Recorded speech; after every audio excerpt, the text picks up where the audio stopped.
Урлагийн бүтээлээ дэлхийн улс орнууд руу явуулж сардаа чамгүй орлого олдог 10 настай энэ охиныг Мандаха гэдэг 8 настай байхасаа гар урлалаар суралцаж бүтээлээ урлаж ирсэн түүний хувьд Монгол улсынхаа брендийг дэлхийд гаргах хүсэлтэй юм. Өөрийн бүтээлээ зарж олсон цалингийнхаа 50%-ийг хадгалдаг тэрээр гэртээ зүгээр суухаас илүү уралдаа ирээд бүтээлээ хийх нь кайфтай байдаг хэмээн ярьсан юм. Би одоо 4 дугаарыг Намадах наран гэдэг өмнө 100-аар нэг цуурдгаас одоо 69 цуурч 2 гаруй жилүүлж байгаа нүгээс би жоохон суугаас ингэ зүү утсан донцсон. Цаасан усаар амар юм хүн ажилтдаг гэсэн. Тэгэл ээж аав хоёроос дэмжиж аах нэг 4 дугаар ингээд байхтын чорлжсэн. Би хоёроос илбитэг мэлбитэгтэй туулаа муулаа гэж найдас хэлжтэй юм хүн алдж байгаа мэлтрэлэн тэр болохоор тэгэл. Хамгийн анхны зарсан муур ногтол.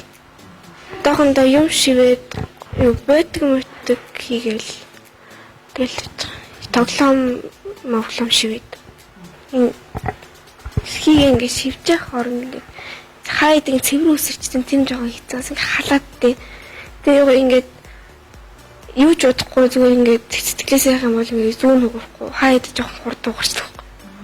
Зүүн амир хөврөг тэгээ гутал минь гоё болоорой л бодоод шивэл дараа нь харангуут битгийн амчаасаа салчаасаа л бэлээх баха баг ойлцоо 20 мөр эсгийн автан тэгээ малгай бөтөг тэрний цүгшгийн жижиг юм хийчихсэн. Хаягтай зурлжсэн чирэл кайфтай юм хийчихсэн тийм шүү дээ. Кайфтай гэж шүү дээ. Эндээс яг чи хийгээд ямар кайфтай байна. Ой хүссэн юм ингээд гоё дөх. Гэтэ ингээд хийгээд ах завчлаа байхгүй.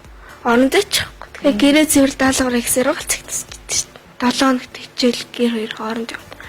Хагсан өмчсөн энэ чир юм байт. 60 тийм 30 татсан. 30-нд шинэ уцаа авт юм уу? Манай дэс нөгөө миний уцыг оруулдаг нөгөө хуцаанаа тавьч гэл. Яг өөрөө уцаа дүүд уцаагч. Мэрэгчтэл боддгүй юм. Гэтэ гар урлалаар хөвчүүл бас зүгээр л ах гэж боддог. Надад бас таалагддаг. Өвс надад нэр сонирхолтой болохоор. Гар урлалын компанид олжил тэгэл холоос тэгэл улсаал шүү дээ. Юу тэрэн мөрөөр улсад тус зарж магад. Монголынхаа нэрийг бас таныг тул.